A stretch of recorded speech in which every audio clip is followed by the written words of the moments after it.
एरवी मन प्रफुल्लित करणारा एअरफोर्सच्या जीपचा आवाज, पण आज का कोणास ठाऊक तीच जीप, तोच ब्रेकचा आवाज ऐकून सविताच्या काळजात कुठेतरी चर्र झाले. सविता धावतच बाहेर येत असताना दारातच थबकली. नेहमीप्रमाणे जीप थांबायच्या आधीच उडी मारून धावत येणारा तिचा सत्यजित त्यातून आज उतरला नव्हता. असे कधीच झाले नव्हते. मग आज असे का? ह्या विचारात ती असतानाच त्याचा मित्र, सहकर्मी फ्लाईट लेफ्टनंट अभिजित उदासवाणा चेहरा घेऊन उतरला होता. त्याच्या पाठोपाठ दुसरा एक अधिकारीही उतरला. त्याच्या हातात असलेल्या एका ट्रेमध्ये एक कॅप, गणवेशाच्या काही चिंध्या, बॅच व तुटलेला मोबाईल फोन होता. तो जसजसा पुढे येऊ लागला तसे सविताची धडधड वाढू लागली. तिला खात्री पटू लागली होती की ही कॅप, हा मोबाईल तिच्या सत्यजितचाच आहे म्हणून. तिच्या चेहऱ्यावरचे भाव एकदम बदलू लागले होते. काय झाले असेल माझ्या सत्यजितला? त्याने हे सामान असे का पाठवले असेल? तिला आठवले की आज देवापाशी दिवा लावताना एक वाऱ्याची झुळूक आली आणि तो दिवा विझला होता. तो अपशकून तर नाही ना या ट्रे मधून? नाही नाही म्हणत तिने स्वतःच्याच मनातील हे विचार झटकून टाकण्याचा एक निरर्थक प्रयत्न केला. पण असे मनातील विचार झटकून कुठे विधिलिखित बदलत असते का? तिच्या मनातील हे अंतर्द्वंद्व चालू असतानाच मागच्या कारमधून विंग कमांडर सुरजित सिंह उतरले. आज त्यांचाही उत्साह लोप पावलेला होता. त्यांच्या चेहऱ्यावर अपराधिक भाव स्पष्ट झळकत होता. त्यांच्या हातात एक लिफाफा होता. इतक्यात पुढे आलेले सत्यजितचे वडील, रिटायर्ड मेजर अजित देशमुख यांना उद्देशून सॉरी हा वज्रासम कठीण वाटणारा शब्द उच्चारित तो लिफाफा त्यांच्या हातात दिला. मिलिटरीच्या कारकिर्दीत अनेक चांगल्या वाईट प्रसंगांना सामोरे गेलेले मेजर साहेब त्या पत्रातील मजकूर वाचताच खचले. त्यांच्या शिस्तीचा स्वभाव, पण ही खबर ऐकल्यावर स्वतःच्या अश्रूंना डोळ्यात बंदिस्त राहण्याची शिस्त लावू शकले नाहीत. गेल्याच वर्षी तर त्यांचा एकुलता एक मुलगा फ्लाईट लेफ्टनंट सत्यजित राष्ट्रपतींच्या हस्ते पुरस्कृत झाला होता. आणि आज हे काय झाले? हे काय लिहिले आहे या पत्रात? गेल्या आठवड्यात झालेल्या विमान अपघातात सत्यजित काळाचा ग्रास ठरला.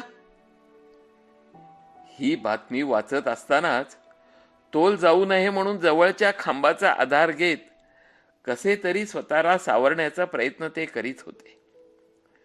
श्री सुरजित सिंग यांनी लगेच पुढे होऊन मेजर साहेबांना थोडा आधार देत आत नेऊन सोफ्यावर बसवले. त्यांचे थोडे सांत्वन करून परतण्याची परवानगी मागितली.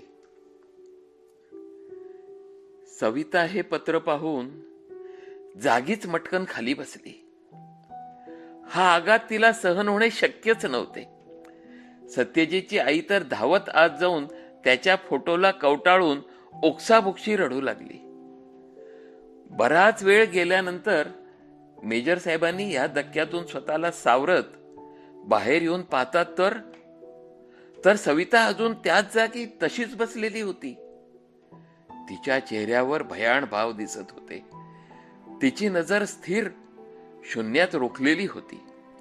पापणी सुद्धा हलत नव्हती. डोळे जला विस्पारलेलेच होते. बहुधा तेव्हापासून तिच्या बुबुळांची हालचालही झाली नसावी. तिच्या डोळ्यातून एक टिपूस देखील गळले नव्हते. एरवी सासऱ्यांशी अदबीने वागणारी सविता आज त्यांच्या हालचालींकडे तिचे लक्षही जात नव्हते. जणू तिच्या सर्व जाणीवाच मेल्या होत्या. गेला सुमारे अर्धा तास तिची हीच अवस्था, अशीच अवस्था असेल तर तर हे अवघड आहे.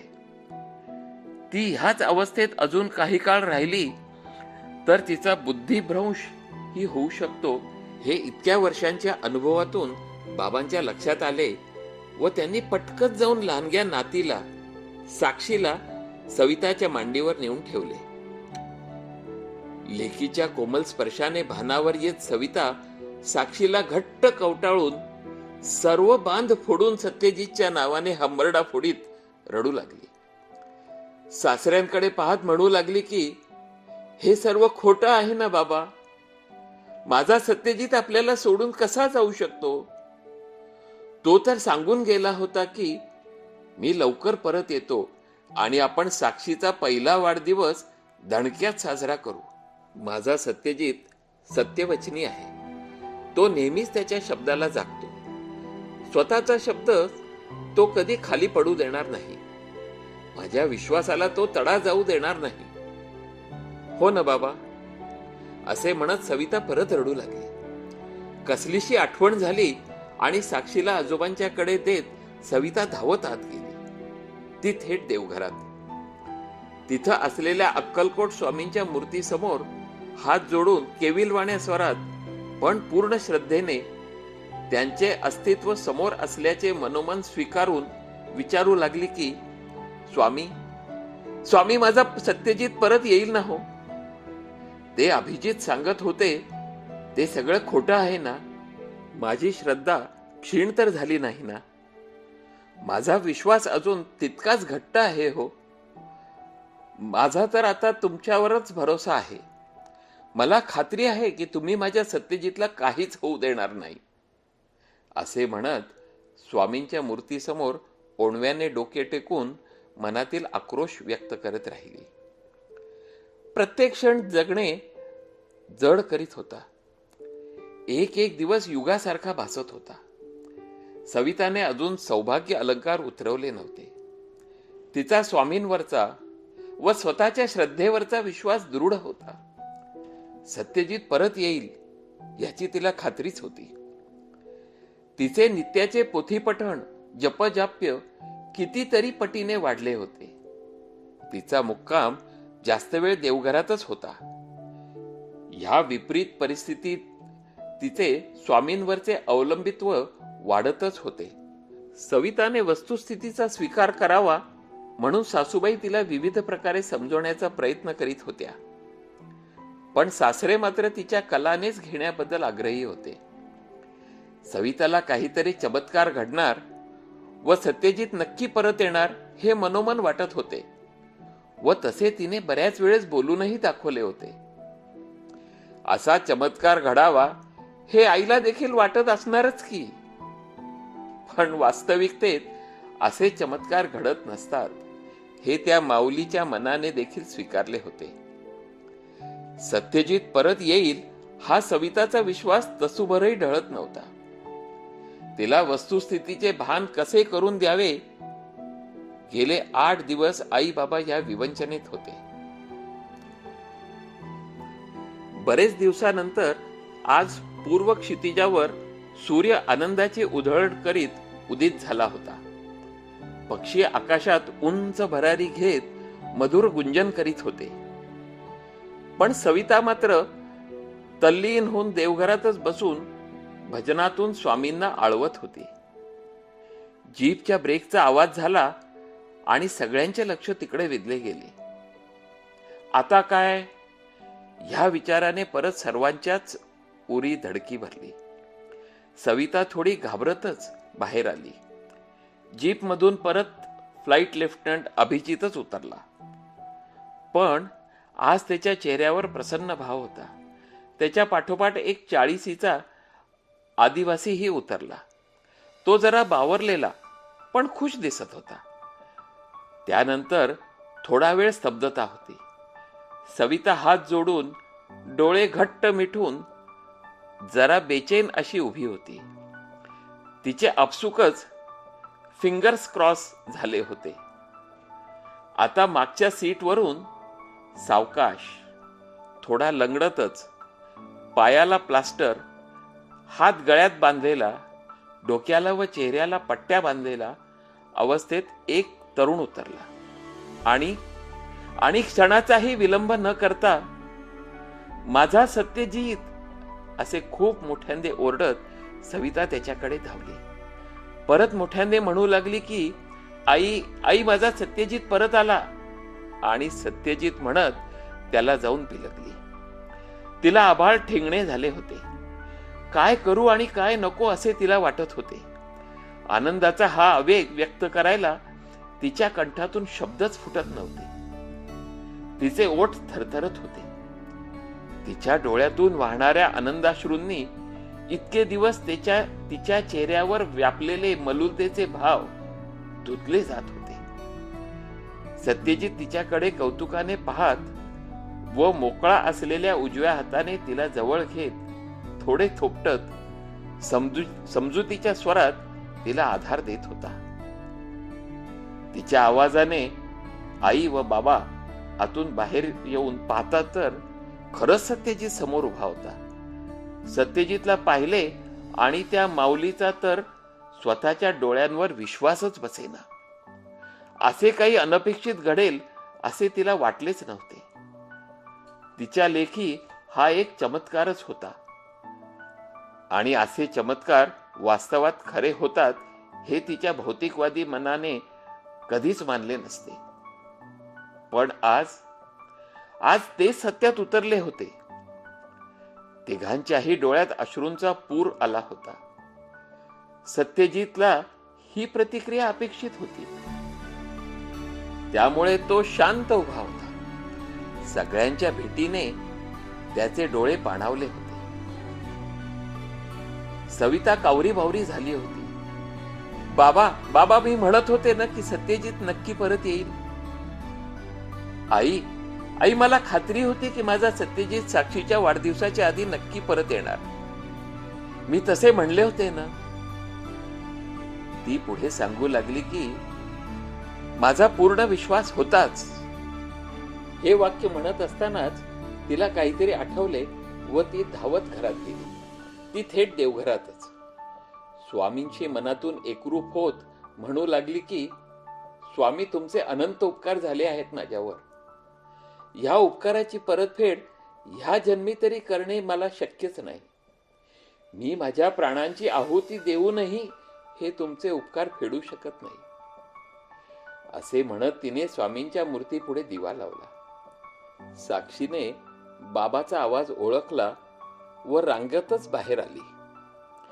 बाबा म्हणून मारलेली बोबड्या शब्दातील तिची हाक ऐकली आणि सत्यजित तसाच थोडा लंगडत पुढे झाला व त्याने साक्षीला उचलून घेतले.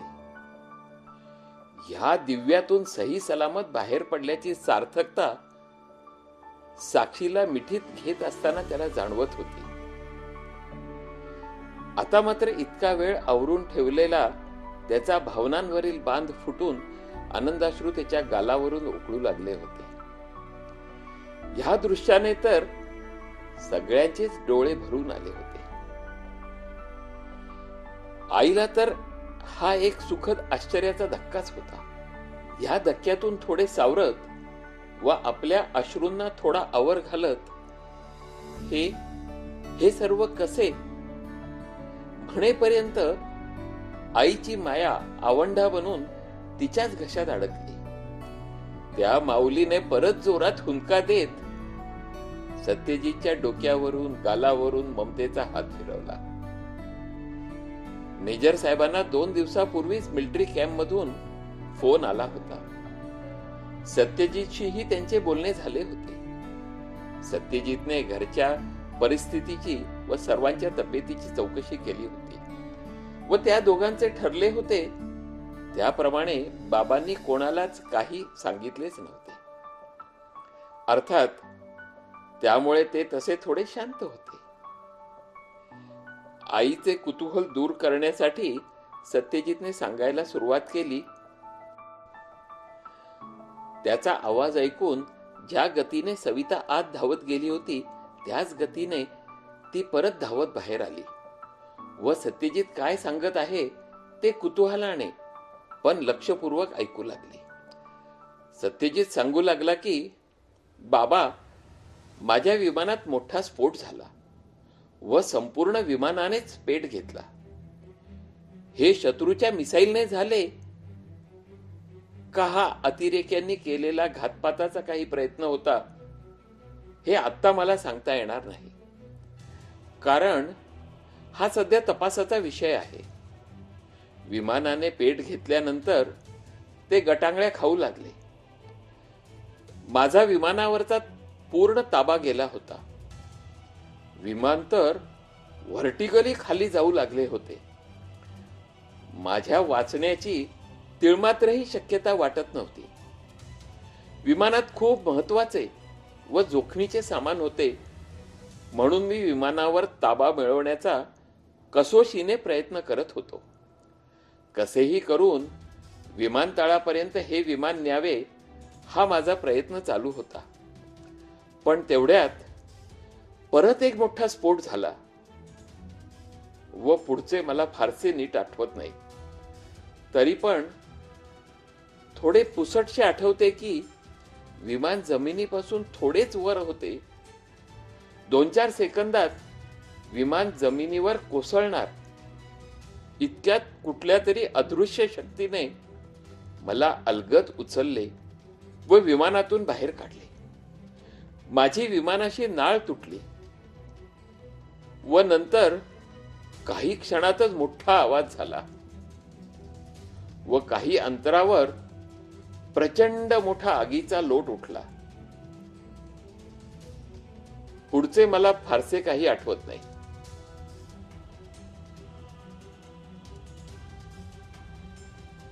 हे श्री गिचिन लो म्हणत त्याने आदिवासी ग्रस्ताकडे इशारा केला.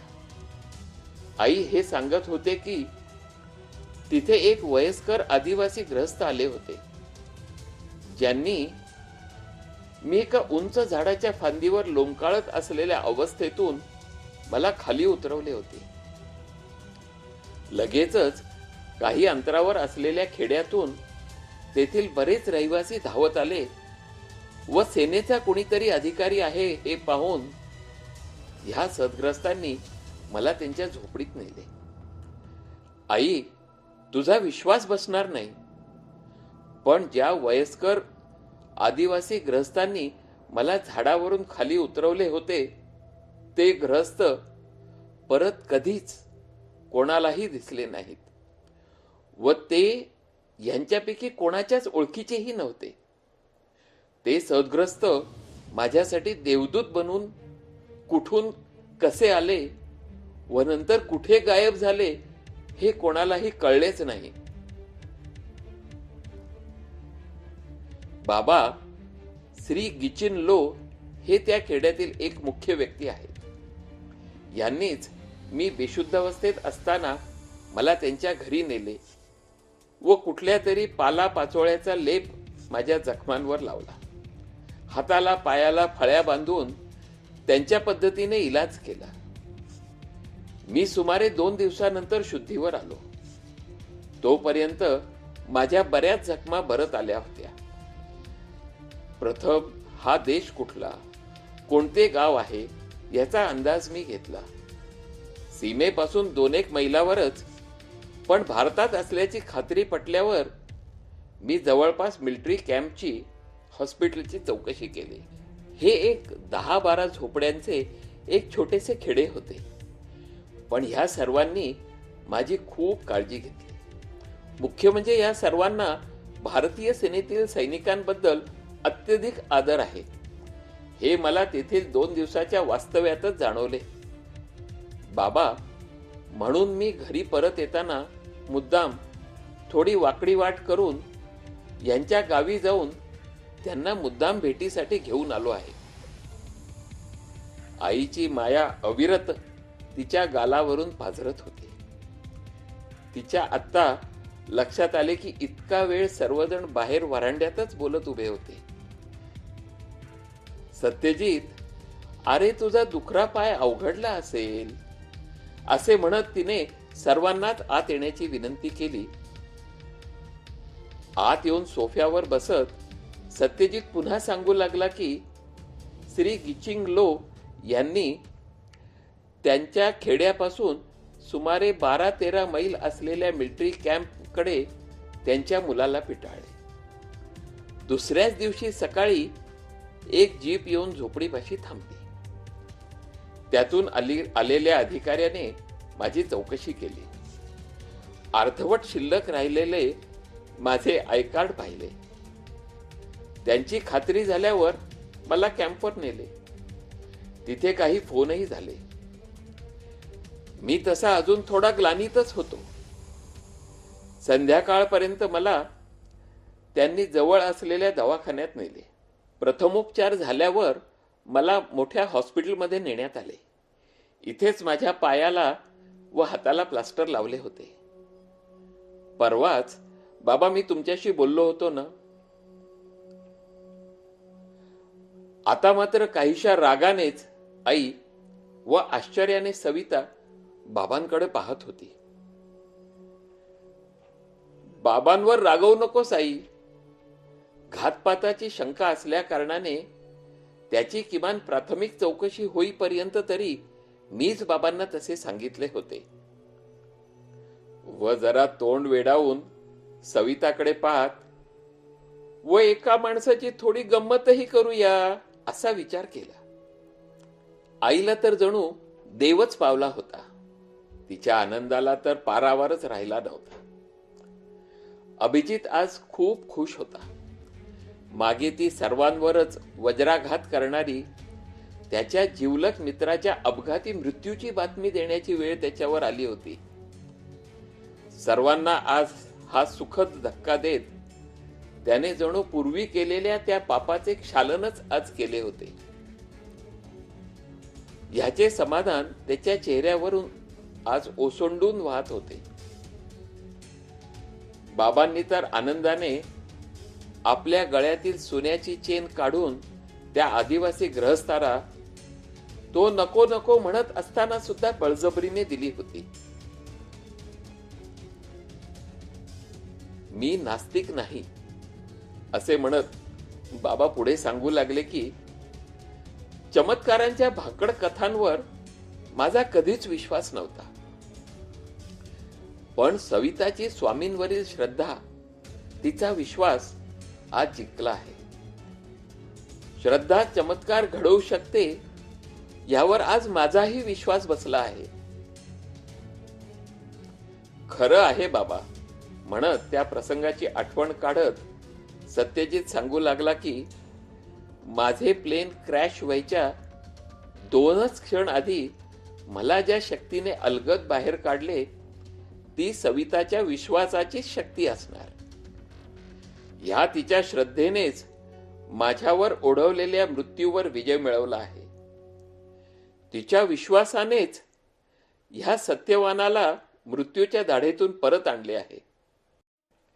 सविता, खरं तर आज तूच जिंकली आहेस. सत्यजितचे हे बोलणे संपते तोच सविता देवघराकडे वळली व आई सर्वांचे तोड गोड करण्याच्या उद्देशाने स्वयंपाकघराकडे गेली.